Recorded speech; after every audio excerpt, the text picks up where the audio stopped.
And welcome to Tuning Nation, where we bring you in-depth reviews of street-tuned cars in a convenient video format. This is a pilot. We apologize. We're going to record this with several different shots of the car, exterior, interior, and passing by, but unfortunately didn't have the equipment to do so. Some pieces of this is not complete. But look forward to us in the future, bringing better reviews and upgrading that quality. Like us on Facebook, subscribe to the YouTube channel, and enjoy. Thank you. The Mazda RX-7. The Toyota Supra, the Nissan 300ZX, the Toyota MR2, the Nissan 240SX, the Mitsubishi 3000 GT, the Honda Prelude, the Acura Integra, the Mitsubishi Eclipse, and the Acura NSX. It was the golden year of Japanese sports cars, a lot of them pretty affordable. But with a rising exchange rate, newer emission standards, and safety regulations, America went through a long drought of anything worth driving in the Far East. So what's it like to own one of these cars? Let's talk about some common issues.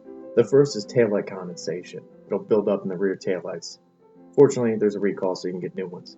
The second is chirping from the D4S injection system, and it really sounds like crickets. Literally, you'll find crickets. Let's talk modifications, the important stuff.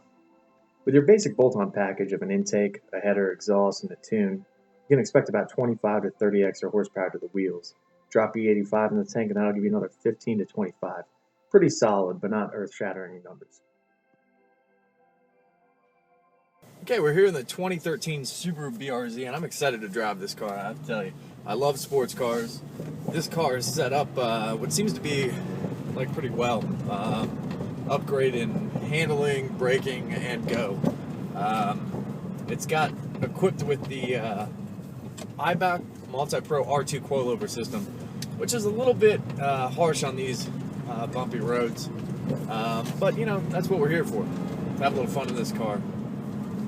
The car is supercharged. It's currently running on E85 through an Ecotec system. That's one of the engine management systems available for the Subaru BRZ. Other options are Open Tablet, Unit Chip, and BRZ Edit. Ecotec seems to have the most tuner support.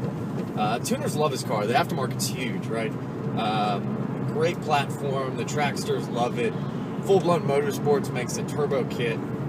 They've dialed that thing up to 700 horsepower at the wheels, which is amazing. This current configuration is the Innovate twin screw supercharger that provides about 250 horsepower at the wheels, and that's going to equate to about 300 horsepower at the crank. So a good 100 horsepower above what this car is in stock form. So the owner of this car set the benchmark of the Porsche Cayman S. And I gotta say that it's pretty interesting. I love the Cayman S. It's such a great driver's enthusiast car that I just had to come drive this. Now the full list of modifications is going to be available at the end of this video, but I'll try to highlight a few. This car has a few bolt-ons other than the supercharger kit as far as power. And we're going to get it open up in here a little bit. Got the traction control off. A lot of sand on the road. It's been pretty cold up here. Let's see what this thing's about.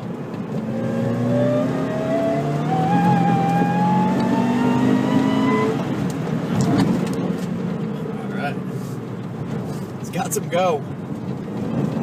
Let me get a little bit. Brakes are great. This has the Wilwood kit. It's actually designed for a WRX, but bolts right on.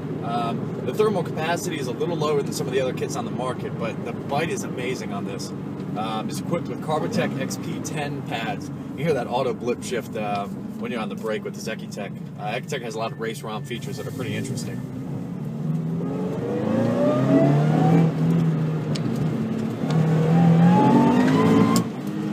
This car rotates. It's fun.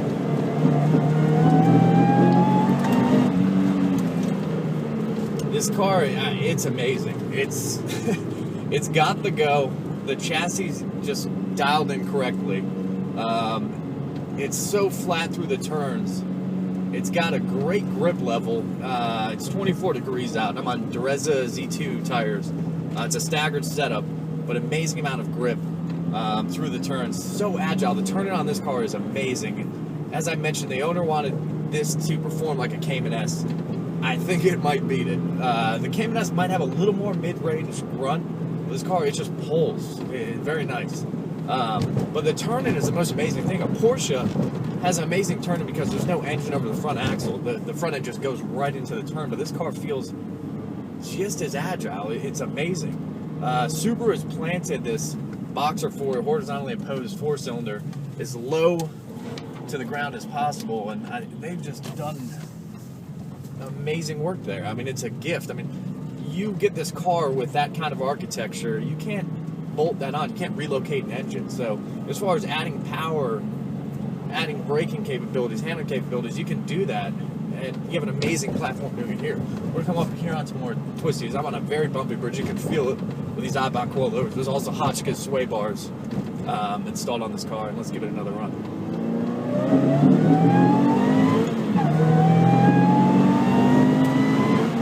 That's 85, back down into third. Whew, these brakes are nice. There's a lot of sand on the road, so traction's a little bit more limited.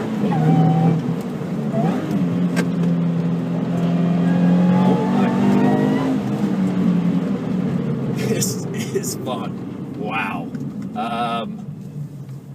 It's a pure sports car. I'm here on a back road. And man, this is what this car is about. It's about on the back road, flying through turns, having fun. The brakes feel amazing. The bite is incredible. They don't fade. The tire setup, the suspension, this is just so well balanced. That's the only thing I can really say about this car is it's just so well balanced. Subaru did an amazing job from the factory. This has amplified that times about 10.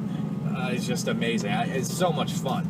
I can't begin to describe what else in this price range you can get that can provide this kind of driving feel.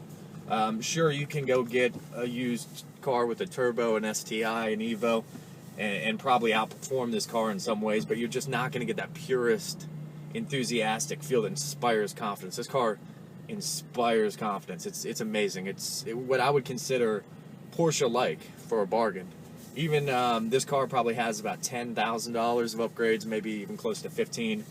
But it's just done right. It took the car and just amplified what it is about and filled in some of the weaknesses. The stock BRZ and FRS, they both have a little bit of weak brake feel. And then power is also something hard to come by. You have to rev the engine out. If you Google a dyno graph of a stock BRZ, you'll see that it has this valley of death and torque around 4,000 RPMs, and the car just feels like it's dying. Once you rev it out, it comes back to life, but this car with this twin screw supercharger has an amazing amount of mid-range, so much torque, man, it just throws you back in your seat very nicely, very usable power. I've also driven this car with a Vortec, which is a centrifugal supercharger, and it just doesn't quite have that mid-range. It'll pull up top, and I suspect turbos will pull even harder up top. But this car it's just so well balanced. A Porsche Cayman S, maybe a Porsche Cayman R here. We'll see, but this car, I mean, you're just able to put it into turns, and the car just is so predictable. It rotates a little bit. I suspect the tires with this temperature are probably not matched perfectly. The suspension's dialed in. It's a little bit rough. It's a little bumpy. Obviously, these are coilovers. They have adjustable compression and rebound, and also camber plates on them. So you'll feel the bumps, but that's what modding cars are all about. Wow, I'm impressed. This is a job well done. As far as some of the other attributes about the car, nice cockpit. It's pretty roomy for a sports car. The interior qualities, could be a little better, but they're definitely better than an Evo or an STI. I like them. I mean, what do you expect in a car that costs $25,000, $30,000 new? I think they hit the mark beautifully on this car.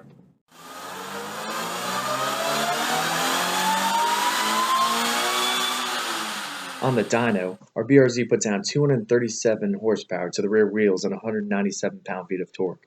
Pretty solid numbers for a base tune. Now, let's talk about track impressions with this car. As it should be of no surprise, this car is a blast on the track. We took it to Virginia International Raceway and really got to feel the supercharger going down the straights. If you want to take yours to the track, you're going to at least have to upgrade the pads. We recommend stainless steel lines. Of course, tires would be a great upgrade, and oil cooler as well.